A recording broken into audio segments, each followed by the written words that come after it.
So today we are breaking down some of the things that we learned from Mike Marino's crew, or conversation rather, last week. We're also going to be diving into comparison versus imposter syndrome. Which one is it? As well as a little trick I have up my sleeve for you a little bit later on today. So he got into these concepts of vertical leadership and horizontal leadership. So this idea of vertical leadership really says a couple of things. Number one, it says you absolutely must know what your core values are as a leader. And a lot of leaders haven't developed this vision. We work with supervisors all the time and we ask them, where are you going to be a year from now? Where do you want your team to be a year from now?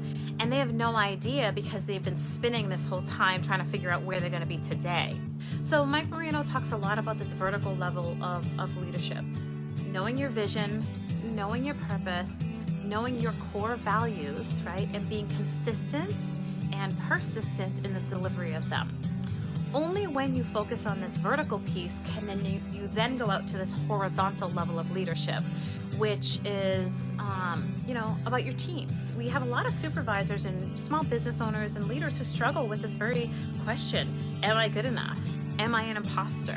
Right? They're looking at the leader next to them and they're saying, why can't I be like them? They have levels of imposter syndrome the same as you do. You're struggling with that right now. If you're thinking to yourself, if you're in your supervisory position or your small business or your leadership position, or maybe you want to be a leader someday and you're saying to yourself, do I have what it takes, right? The answer is yes. The answer is yes, you do. You wouldn't be in that position. You wouldn't be in that position unless you did. Leaders often, ready for this, don't find enough joy. You don't have to wait until you retire to smile, to be happy, to go on vacation. What message, and this is that horizontal leadership that Marino is talking about, what message are we sending them if we are constantly stressed out? What made you successful in that first position is not what's going to make you successful in that leadership position. So many of you are like, well, what the heck is going to make me successful? So the first thing is, of course, establishing that compelling vision, right? If you do not have a compelling vision, you are at a disadvantage. That's the difference between being the worker and the supervisor. If you haven't already checked out our blog over at Excellence in Analytics, we have a blog over there on developing your visions. We work with this with our folks who are in our, in our leadership program. Is we actually help them. We give them templates to create their vision. The article will get you started, so go get started. And if you need a little bit more work on this, then we can help you with that. So number two thing that we are thinking about as a supervisor, a business owner, a leader, or a future leader, the number two thing that we're thinking about is building high performance teams. Now, one of the things that Mike Marino talked about is all the leaders have coaches, and we do.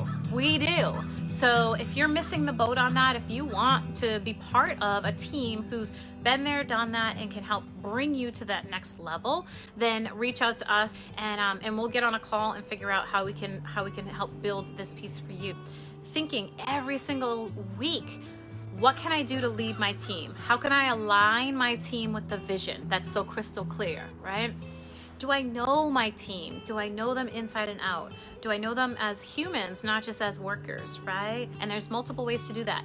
Training, right? Connecting them with the right training. Don't be afraid to take money out of your pocket and give them training, right? Give them training. Number three, you are head of growth. So if you're sitting there uploading, downloading Excel sheets, like that's not your job anymore. You are head of growth. Their hands are still in the pot. And I'm like, you're not the worker anymore. You're the person that's going out and growing your business. And number four, you are building strategic partnerships. Partnerships are key. And so recognizing what value you bring to the table and then looking at your neighbor and recognizing what gap they fill for you, connecting with them, and not living in the scarcity mindset, really living in this mindset of tapping into each other. So you all have a great week. Thank you so much for hanging out with me in my backyard. I really enjoyed being here with you, and I look forward to seeing you next Wednesday. Bye now.